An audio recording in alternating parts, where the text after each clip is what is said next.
a royal court fit for a king. A pristine white sandy beach on one of the largest privately owned farms in the Falkland Islands. Welcome to Volunteer Point.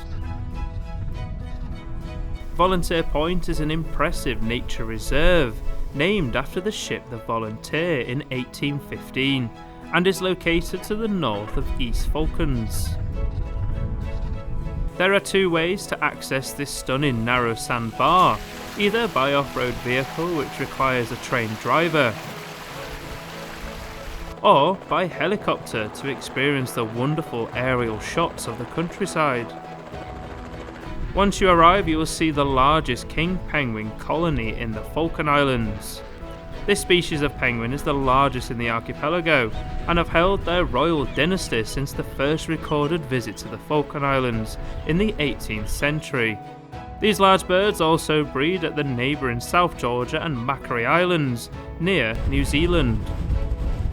The king penguins sort of fascinate people, and myself, because they just look so majestic. That's why they're called a king.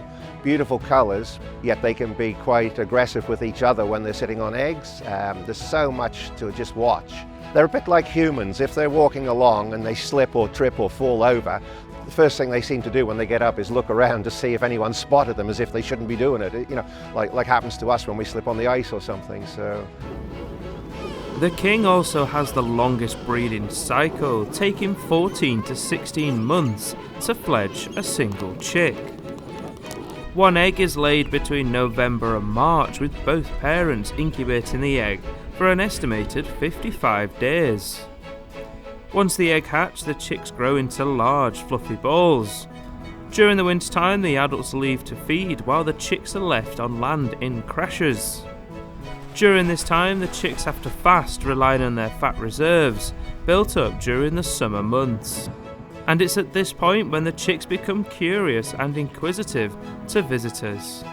Well, the people who come here, majority are professional or semi-professional photographers, sometimes individuals and sometimes in groups with a team leader who's been many times, so knows the area, and they encourage more people to come back with them. The area is surrounded in high grassy plains and dunes, creating a perfect breeding setting for an estimated 1,500 breeding pairs of king penguins that raise an estimated 600 to 700 chicks every year. The area is shared with the breeding colonies of the Magellanic penguin, who bury themselves deep underground, and the thousands of Gentoo breeding pairs who are dotted along the coastline. Whilst the majority of visitors are usually there for a day, there is an option to stay in the small Wardens House, which sleeps up to 4 people and is full board. Well, the house at Volunteers was built around about 1960. The house was used for shepherd work. Tourism picked up quickly. We went from about 40 guests the first season to now, 12 years later, up to over 200 guests a year staying with us, and we normally booked up to 3 years in advance. A stunning viewpoint is a 2-minute walk from the rookery, which is the white sandy beach. A thin layer of water provides epic landscapes of all sorts of wildlife, ideal for photographers to take that perfect shot, or for those who just want to sit back, relax and watch the world go by.